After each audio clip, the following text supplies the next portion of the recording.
भारतीय टीम के स्टार गेंदबाज मोहम्मद शमी एक बार फिर चर्चा में बनल छथि।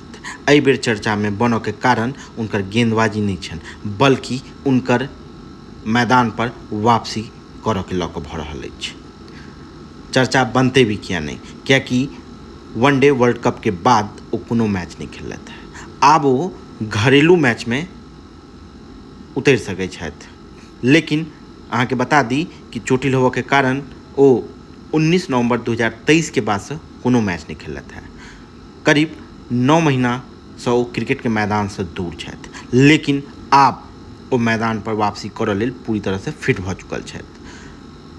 ऑपरेशन से तो पूरी तरह फिट भऽ चुकल छथि, लेकिन अखन वो NCA में रिहैब कऽ रहल छथि और वो जल्द ही न्यूजीलैंड के खिलाफ मैदान पर वापसी कऽ सकैत छथि। हमरा सब चैनल के जरूर सब्सक्राइब करू।